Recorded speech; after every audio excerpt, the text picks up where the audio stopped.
A'udzu billahi minasyaitonir rajim. Bismillahirrahmanirrahim. Suratu Quraisyin ari surah Quraisy makiyatun eta anu bangsa Mekah aw madaniyatun atanapi bangsa Madinah. Wahia sareng ari itu surah Quraisy arba'u ayatin eta opat pirang-pirang ayat. Li'ila fi Quraisyin karena kebiasaan orang Quraisy, ila fihim tegesna kebiasaanana orang-orang Quraisy, takkidun ari ieu ila fihim eta jadi taukid. Wahwa sareng ari itu ilaf masdaru alafa eta masdar tina lafad alafa bil maddi kalawan dibaca mad.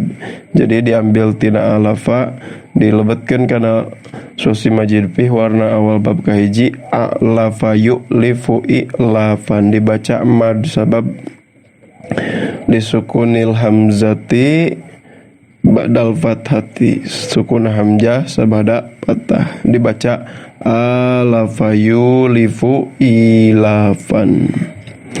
Rihlatas sitai kana perjalanan musim hujan ilal yamani ka negeri Yaman, warihlatas soifi jeung perjalanan dina musim halodo ila sami ka negeri Sam fi kulli amin dina saban-saban tahun. Yasta'inuna neangan tulung itu orang-orang Quraisy birihlataini ku dua perjalanan litijaruti karena rek dagang alal maqami menuju tempat bimakata di Mekah, lihidmatil baiti karena ngahidmah ka Baitullah, alladzi anu huwa ari itu al bait fakhruhum eta kebanggaana itu orang Quraisy, wahum sareng ari itu orang Quraisy waladu Nadri bin Kinanah eta keturunan Nador putra pamagetna Kinanah. Falyabudu mangka kudu aribadah itu Quraisy tu'uliko dicantelkeun bihi kana itu falyabudu naon li ilafi lafad li ilafi wal fa'u sareng arifana zaidatun eta zaidah. Robba hadzal baiti ka pangeran anu ngurus kana ieu al bait alladzi anu at'ama masih hantuang itu alladzi hum ka itu Quraisy min ju'in tina rasa lapar, ay min ajlihi tegesna tina arah-arah lapar. Wa amana jeung mere aman itu alladzi hum ka itu Quraisy min khaufin nyalindungan tina rasa sieun, ay min ajlihi tegesna tina arah-arah itu khauf. Wa kana jeung bukti itu khauf yusibu eta sok kena hum ka itu Quraisy naon alju'u rasa lapar di adami zaroi karena teu ayana lahan pangan bimakata di kota Mekah. Wa khafu jeung sararieun itu orang-orang Quraisy jaisal fili ka tentara pasukan gajah Raja Abroha. Sakedik tambihan mengenai masalah ieu surah Quraisy.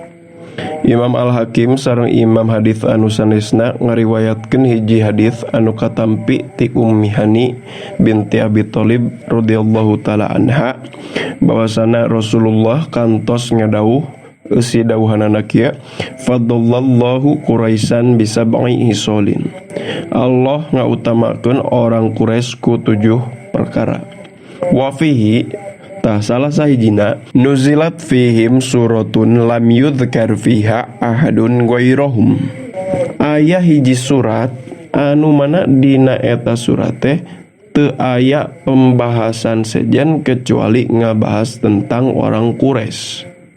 Nah eta diantara salah sahiji tina 7 kautamaan orang Quraisy. Nya panginten anu sanesna mah samodelkeun Nabi Muhammad dilahirkeunna tina suku Quraisy jeung sajabana. Ayeuna kumaha cenah engko aya surah Ar-Rum orang Romawi tah dina surah Ar-Rum masuk sanaos namina surah Ar-Rum tetapi si pembahasan mah sanes ngabahas tentang orang Romawi hungkul atanapi surah Bani Israil atau surah Al-Isra nama sanesna. Sok sanaos misalkan sok dinamian ku surah Bani Israil, tetapi isi nama sadayana ngabahas tentang orang-orang Bani Israil, aya pembahasan anu sanes. Jadi diantara keutamaan orang Quraisy teh kitu, diturunkeun hiji surat anu mana seluruh eta surat teh ngabahas tentang orang Quraisy.